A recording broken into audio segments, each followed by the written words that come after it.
ගුවන් අනතුරින් ජීවිතේ බේරාගත් රමේෂ් පිළිබඳව ඉන්දියාවේ දැඩි ආందోලනයක්. පැය 9ක ගුවන් ගමනක් සඳහා බෝයින් 787 එයා ඉන්දියා යානය අහමාබාද් ගුවන් තොටුපළින් ලන්ඩනයේ බලා පිටත් වී විනාඩියකට අඩු කාලයකදී දැඩි අනතුරකට ලක්ව එක් අයෙකු හැර පැමිණි සියල්ලම දැවී අළු වී ගියා. ගමන ආරම්භ කළ අවස්ථාවේම අනතුරට ලක්වීම හේතුවෙන් යානයේ සියලු ඉන්ධන ටැංකි පිරී තිබුණා. එම හේතුවෙන් අනතුරින් පසුව විශාල ගිනි ජාලාවකින් යානය පිලිස්සී ගියා. නමුත් රමේෂ් විශ්වනාഥන් නැමැති 40 සැවරි තරුණයා පමණක් සුළු තුවාල ලබා මේ වන විට රෝහල්ගත කර සිටිනවා.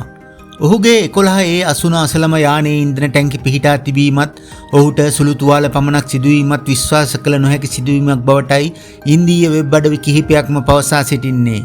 ඔවුන් පවසන ආකාරයට බෝයින් 787 යානයක කිලෝ 60කට වඩා බර හදිසි දොරටුව විවර කිරීමට ඒ පිළිබඳව දැනුවත් පුද්ගලයෙකුට තප්පර 5ක්ද නොදන්නා අයෙකුට තප්පර 30ක්ද ගතවන අතර තප්පර 60කටත් අඩු කාල සීමාවකදී අනතුර සිදු වූ අතර මෙය අපැහැදිලි සිදුවීමක් බවටයි ඔවුන් පවසන්නේ. එසේම හදිසි දොරටුව විවර කරමින් ඒ සඳහාද කාලයක් ගත කර ඔහු එයින් පිටතට පැන ගන්නට කාලයක් තිබේදයි එම වෙබ් අඩවි ප්‍රශ්න කරනු ලබනවා.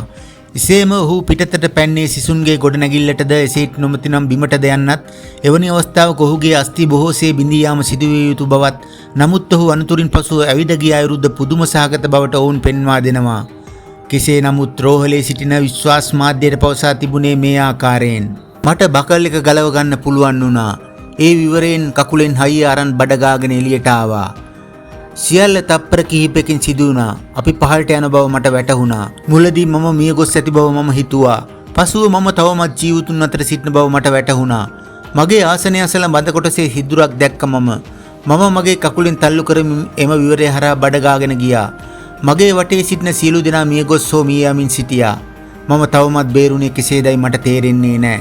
ෆ්ලයිට් එක උස්සලා තප්පර 30කට පස්සේ හයියෙන් ශබ්දයක් ඇහුණා. ඊට පස්සේ ගුවන් යානය කඩා වැටුණා.